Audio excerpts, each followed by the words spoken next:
बोलिए सद्गुरुदेव की जय।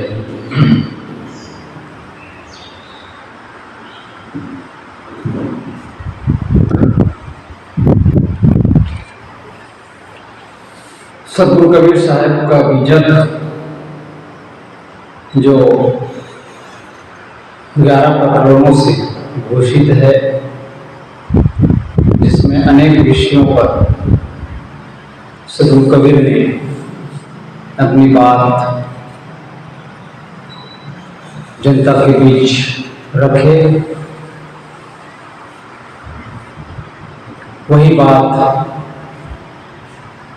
आपके समक्ष आइए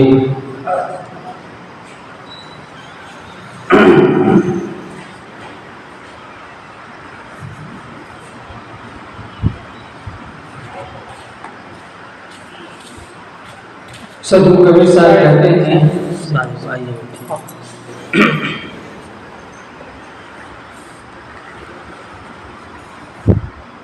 जराशील शिशुपाल संहारा, सहस्त्रा अर्जुन छल सुमारा, बढ़ छल रावण सौविति लंका रंजन की भीति, दुर्योधन अभिमाने गयो पांडव के मरण, माया के डिंब गए सब राजा उत्तम मध्यम वाजन वाजन, छह चकवे विधि धैर्य समाना एक और भी प्रतिमाना, कहलो कहो अचेत रह गयो चेत अचेत झगड़ा ही गयो, ये माया जगमोहिनी मोहिन सब जग झाल, हरिश्चंद्र सबके काल घर घर शुभ का। सद्गुरु कबीर साहब कहते हैं, जराशील शिशुपाल संहारा, सहस्त्रा अर्जुन सल सुमारा। जरासंध शिशुपाल मार डाले गए, क्योंकि जिस व्यक्ति के अंदर घमंड का आवरण आ जाता है ना, तो आदमी को कुछ समझ में नहीं आता और नाना प्रकार के मोह माया में फंसकर, अहंकार में फंसकर लोगों के साथ अच्छा व्यवहार नहीं करता है।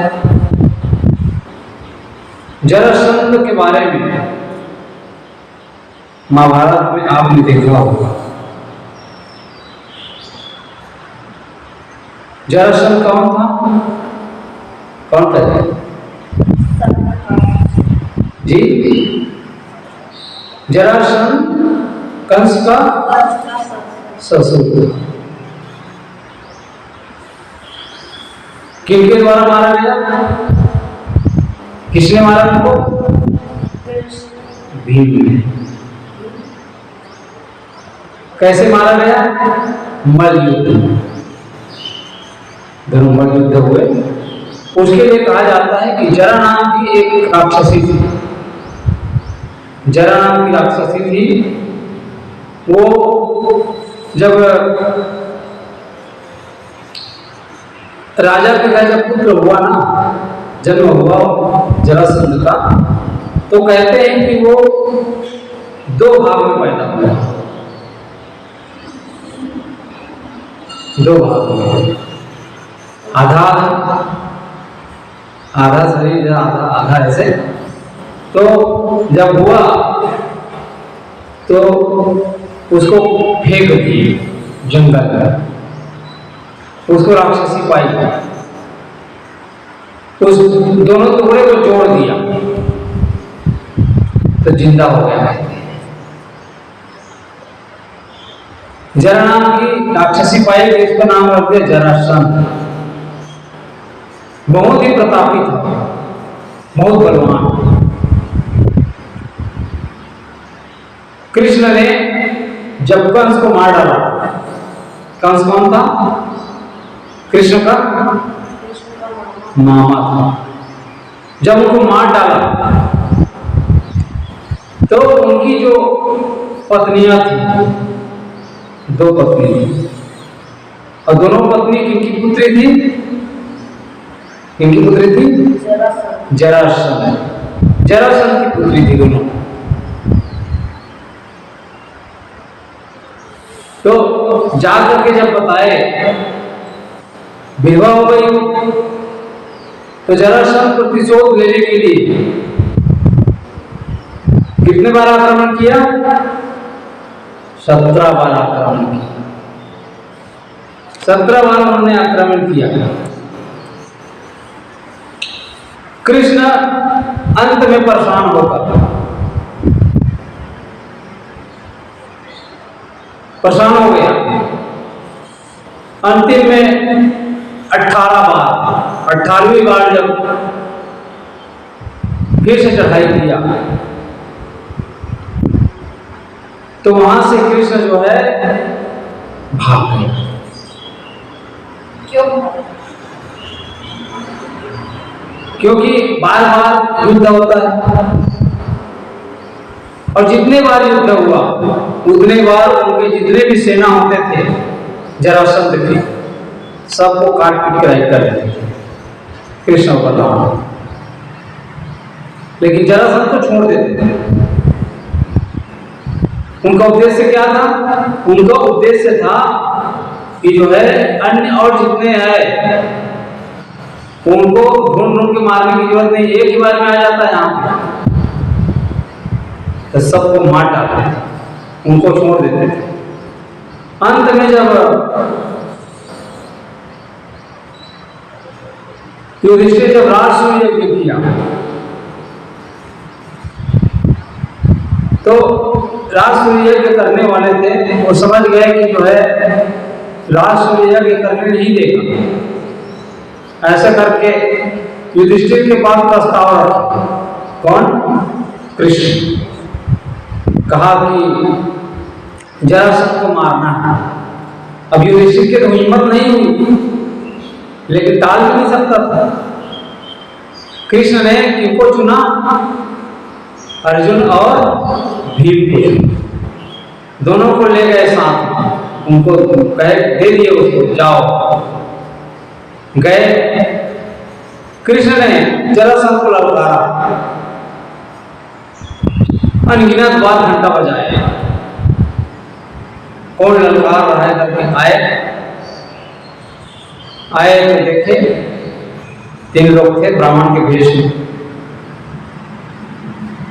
कृष्ण ने कहा हम तीनों में से किसी को चुन लो। इससे पहले वो तो पहचान लिए कृष्ण, अरे तुम भगोड़े से मैं क्या लड़ूंगा पहले। उन्होंने हट्टा कट्टा देखा, इसको भीम को हट्टा कट्टा देख करके उसने कहा इससे लड़ने में मजा आएगा। दोनों में मल्ल युद्ध हुआ, बहुत युद्ध हुआ, क्योंकि जरासंध बलवान और कृष्ण भी बलवान, दुर्योधन क्या कहते हैं, भीम भी बलवान था। जब युद्ध होता था तो भीम जो है परेशान हो गया, यहां तक कि उसको जो है फाड़ डालते थे। जरासंध फाड़ करके 2 टुकड़ा कर देते थे, 2 टुकड़ा करके फेंक देते थे, तो जरासंध तो हंसते हंसते फिर टूट जाता था, कहते हैं समझे, फिर टूट जाता था। ऐसा करते करते परेशान हो गए। कृष्ण की ओर देखे, कृष्ण ने इशारा किया, एक तिनका लिया, एक तिनका लिया और 2 टुकड़ा किया तिनका का, और 2 टुकड़ा करके उलट दिया, ऐसे उलट ऐसे फेंक दिया। समझ गया कौन?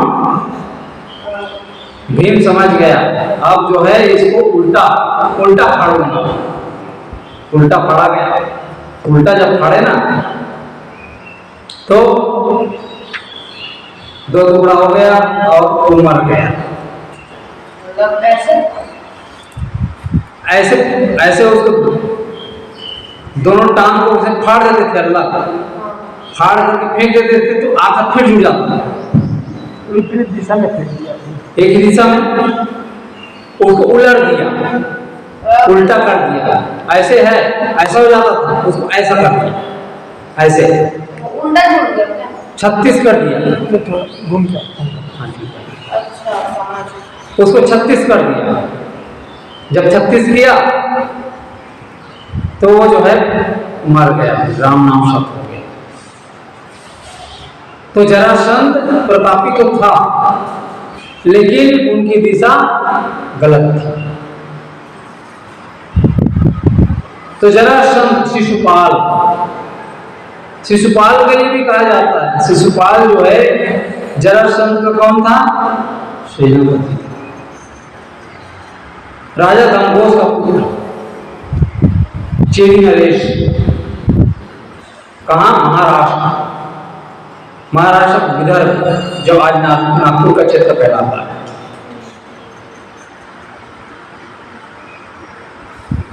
वो जो है कृष्ण के बुआ का लड़का था। जब वो पैदा हुआ तो उनके जो है दो शेष हाथ और था, और एक उनका 3 नेत्र था। आकाशवाणी हुई, आकाशवाणी में कहा गया कि यह लड़का, यह जो है बलवान होगा, लेकिन जिसके गोद में जाएगा, जिसके गोद में जाने से 2 भुजा और 1 नेत्र लुप्त हो जाए, छिप जाए, गिर जाए, मतलब समझ ले जाओ उसी के द्वारा मौत होगी। ये आकाशवाणी हुई। बहुत राजाओं को बुलाए, निमंत्रण किए, लेकिन किसी के द्वारा उनके हाथ और नेत्र जो है लुप्त नहीं हुए। अंत में एक बार घूमते घूमते श्री कृष्ण आए और उस बच्चा को जब उठाए ना, उस बच्चा को उठाए शिशुपाल को, तो उनके दोनों भुजा और नेत्र लुप्त हो गए और दोनों भुजा गिर गए। उनकी बुआ ने निवेदन किया कि मेरे बेटे की मौत तुम्हारे द्वारा लिखी है, तुम उनको क्षमा कर देना कहते हैं। उसने कहा कि मैं क्षमा तो करूंगा, मैं उनके 100 गलतियों को क्षमा करूंगा कहते हैं। कितने गलती? 100 गलती को क्षमा करूंगा। जब जो है कृष्ण जो है राजसूय यज्ञ किया, युधिष्ठिर ने जब राजसूय यज्ञ किया, उस राजसूय यज्ञ में कृष्ण को सम्मानित किया गया। कृष्ण के जब पैर धोए ना युधिष्ठिर, तो सभी राजा महाराजा बैठे हुए थे, तो चिढ़ गया कौन? शिशुपाल। शिशुपाल चिढ़ गया कृष्ण पर, इस ग्वाले की पूजा कर रहे हो, इस भगोड़े की, ऐसे कर चिढ़ गया। खूब गाली दिया, खूब गाली दिया। कृष्ण जो है सुनता रहा, 100 गाली माफ किया उन्होंने, और अंत में चक्र से उसका गला काट दिया। तो आदमी को जो है समदर्शी होना चाहिए, अहंकारी नहीं। अहंकारी व्यक्ति एक दिन मारा जाता है। अहंकारी व्यक्ति को किसी से लाभ नहीं मिलता। अहंकारी व्यक्ति से किसी को लाभ नहीं मिलता है, इसलिए आदमी को समदर्शी होना चाहिए। तो सदगुरु कबीर साहब क्या कहते हैं? जरासंध शिशुपाल संहारा। उन्होंने उनका संहार किया। सहस्त्र अर्जुन छल सो मारा। सहस्त्र अर्जुन को भी, सहस्त्र अर्जुन जिनके 1000 भुजा थे,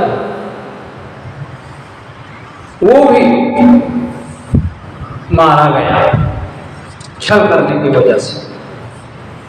जो व्यक्ति छल करता है तो उसकी मारा ही तो जाता है ना। सहस्त्र अर्जुन के लिए कहा जाता है वो भी प्रतापी राजा था, बलवान,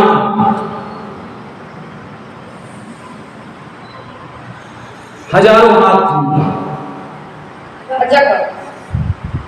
दशरथ एक वर्ष 1000 हाथ वाला हो गया। तात्पर्य यह है कि बहुत बलशाली था। 1000 हाथ, तो ये तो कहावत है, मतलब बलशाली था, मतलब उनके पास हजारों लोग थे, हजारों लोग। जब वह शिकार खेलने के लिए बन गया, वहां जो है जमदग्नि का आश्रम पड़ा। जमदग्नि ने अर्जुन का सेना सहित आदर किया। जब जंगल में गए तो उन्होंने जो है उनका स्वागत किया। और जमदग्नि के पास एक गाय थी, एक गाय, उनको जो है उस गाय को देख कर लोभ हो गया। उसी गाय के द्वारा उन्होंने सेवा किया। गाय ने दूध दिया और उसी से अनेक प्रकार के मिष्ठान बनाकर उनको खिलाए उनके सेना को। उस गाय के द्वारा कहानी है, जो मांगते थे सो दे देते थे, कहते हैं। तो उसको लोभ हो गया। अब बलपूर्वक जो है, लोग मतलब उसके प्रति, वो जो गाय था ना, गाय को देख करके मतलब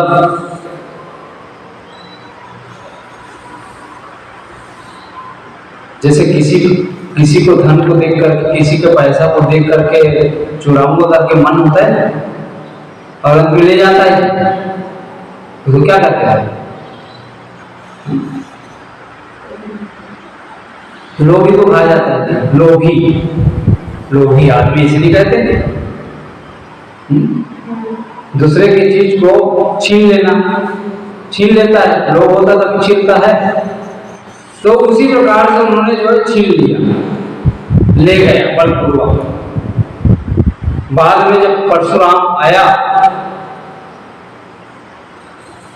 और जमदग्नि जो है मुंह लटकाए बैठा हुआ था।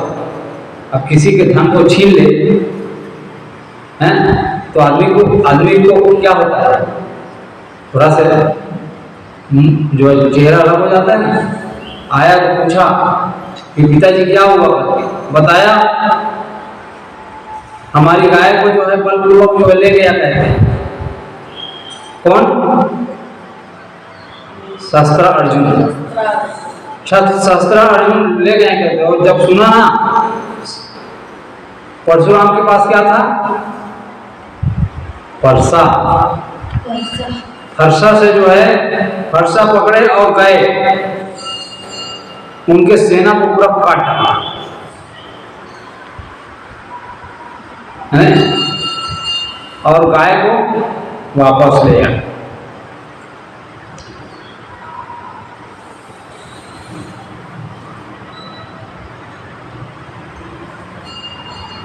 उनके जो पिताजी थे ना,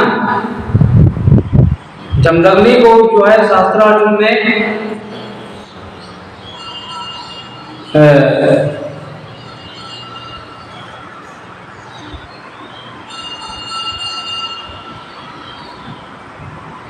शास्त्रार्जुन का जो पुत्र था, उन लोगों ने जो है जमदग्नि के उसके सिर को काट दिया।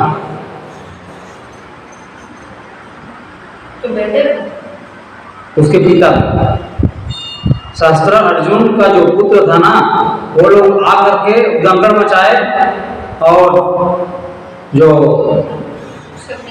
उसके पिता का सर काट डाला। किसके पिता का? परशुराम। बहुत क्रोधित हुए।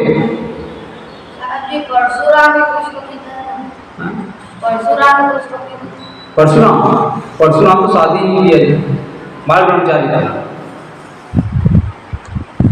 तो अंत में जो है क्षत्रियों का उन्होंने 21 बार जहां जहां मिले काट डालते थे परशुराम। अंत में परशुराम के लिए कहा जाता है कि परशुराम जो है रामायण में जब राम धनुष तोड़ने के लिए आए, धनुष टूट गया तो लंकार को सुने तो किसने तोड़ा धनुष को करके पहुंच गए? परशुराम। राम जब धनुष तोड़े सीता स्वयंवर में तो पहुंच गए परशुराम। किसने तोड़ा धनुष को करके? मार डालूंगा उसको ऐसे करके, एकदम तमतमाते हुए आए, है ना। तो अंत में फिर लक्ष्मण के साथ बहस हुआ। लक्ष्मण ने भी सुनाए खरी होती उनको, अरे ऐसे ऐसे धनुष तो हमने जो है बचपन में कितने तोड़ दिए ऐसे करके, लेकिन उस धनुष को रावण भी नहीं उठा पाए। इतने योद्धा आए कोई नहीं उठा पाए, लेकिन राम तिनकों में तोड़ दिया उसको। पकड़ते ही जैसे जो है पुराना हो जाता है ना कोई चीज और घून लग जाता है और छोड़ टूट जाता है, बस वैसी। तो वही परशुराम है। ब्राह्मण टाइप का दिखता था। ब्राह्मण ही था, ब्राह्मण ही था। तो जो है 21 बार क्षत्रियों का विनाश किया। तो शस्त्र अर्जुन को जो है मार डाला, उनके सेना को पूरा ताश-नाश करके अंत में उनको भी मार डाला। रावण का नाम तो सुने ही होंगे। रावण कितना अहंकारी था, हैं? उसको सभी लोग जानते हैं रावण को। तो सतगुरु कबीर साहब कहते हैं सतगुरु कबीर साहब कहते हैं जरासंध शिशुपाल संहारा, शास्त्र अर्जुन छल संहारा। बड़ छल रावण सौ गौ लंका हर कंचन की।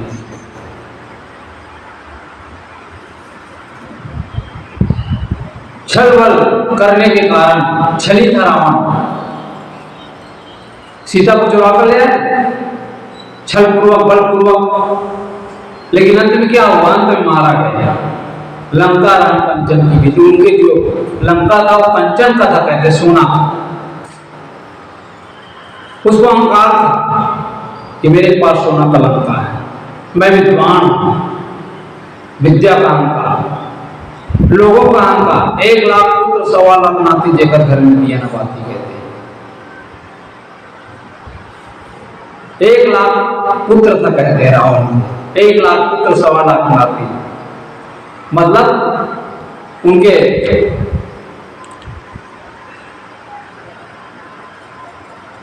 जो प्रजा थी वही है ना। शिशुपाल मारा गया, जरासंध मारा गया, रावण मारा गया अहंकारवश। दुर्योधन का भी आपने देखा रामायण में, महाभारत, कितना अहंकारी था दुर्योधन। अंत में कहता है बिना युद्ध के सुई का नोक के बराबर नहीं होगा, कह देता है। श्री कृष्ण 5 गांव मांगते हैं, लेकिन अंत में क्या कहता है? इसको बंदी बना लो, कहता है, इस दुष्ट को बंदी बना लो। जी क्या बोले? सुई के नोक के बराबर नहीं होगा, कहता है, बिना युद्ध के जमीन, क्योंकि आधा का अधिकारी था, दोनों राज्य का अधिकारी तो वही था। कौन? युधिष्ठिर, 5 पांडव, लेकिन सुई के बराबर नहीं उनको कहते बिना युद्ध के। 5 गांव मांगे थे, तो अहंकार बस दुर्योधन भी चला गया। पांडव के मर्म नहीं पाया, उसको ये पता नहीं था कि पांडव के साथ श्री कृष्ण है। और श्री कृष्ण जो है बहुत जो बुद्धिमान, जिसके पास बुद्धि है ना, बुद्धि से आदमी क्या नहीं करते, उलट पुलट के धर देगा, है कि नहीं? तो केवल धन काम नहीं आता, केवल पद काम नहीं आता है, साथ साथ बुद्धि भी चाहिए। माया विलीप गया सब राजा, उत्तम मध्यम बाजन बाजा। माया के वशीभूत होकर कितने राजा आए, कितने चले गए, अहंकार वश। अहंकार वश ही मारा जाता है। तो माया विलीप गया सब राजा, उत्तम मध्यम बाजन बाजा। केवल उनकी कीर्ति रह जाती है, जो कुछ भी किया जा रहा है वही रह जाता है। अच्छाई और बुराई छव चकवे बीती धरनी समाना, एक जीव प्रतिग्रह आना। छव चकवे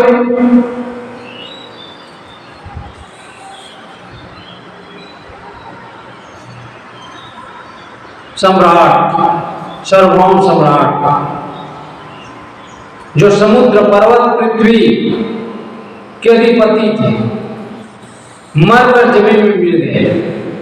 परंतु मोह माया की ऐसी महिमा है कि एक आदमी भी शरीर की नश्वरता पर विश्वास नहीं करता।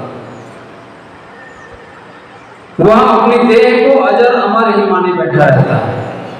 जिसके अंदर अहंकार हो जाता है ना, वो अपने आप को क्या समझता है कि मैं कभी नहीं मरूंगा, मैं सदैव ऐसे ही रहूंगा, इस प्रकार से सोचता है।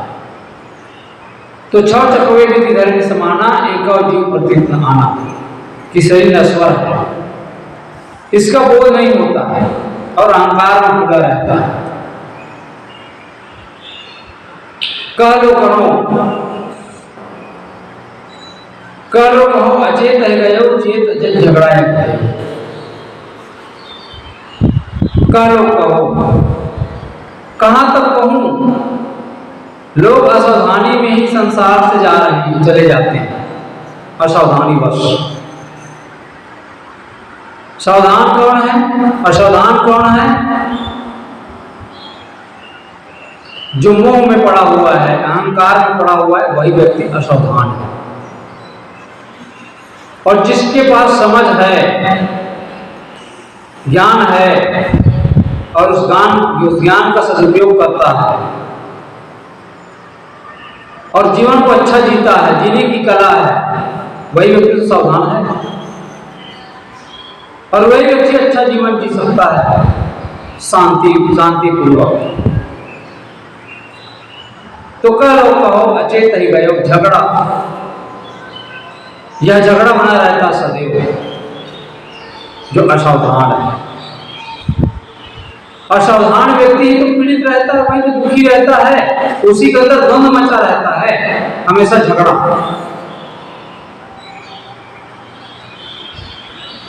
क्योंकि सब तो अपने अपने को सावधान मानते हैं, अपनी बुद्धि को सब लोग ज्यादा मानते हैं, दूसरे की बुद्धि को कम मानते हैं। शराबी व्यक्ति भी रहेगा ना, वो भी कहेगा मैं तुमसे बड़ा हूं, मेरे पास ज्यादा ज्ञान है। तो अहंकार ही आदमी को खा जाता है, इस आदमी को अहंकार नहीं करना चाहिए। तो सतगुरु कबीर साहब क्या कहते हैं, जरासंध शिशुपाल संहारा, सहस्त्र अर्जुन जब सुमारा। तो अहंकार बस मारे जाते हैं, इसलिए आदमी को अहंकार नहीं करना चाहिए। अहंकार ही हमारे सबसे बड़ा शत्रु है। आदमी का शत्रु कोई नहीं है, तेरा बैरी कोई नहीं, तेरा बैरी फैल, अपनी फैल मिटा ले, गली गली कर सके। अपनी फैल को मिटाना है, अपनी बुराई को मिटाना है, अपने अहंकार को गलाना है। तो अहंकार ही हमारा शत्रु है। इसलिए इस रामायणी से हमें यह ज्ञान मिलता है कि आदमी को अहंकार नहीं करना चाहिए, और जो हमारे पास बल है, हमारे पास शक्ति है, हमारे पास बुद्धि है, उसको हम सही दिशा में लगाएं, और सही दिशा में लगा करके हम जीवन को सही जीवन जी सकते हैं और अपना आत्म कल्याण का काम कर सकते हैं। बोलिए सतगुरु कबीर साहिब की जय।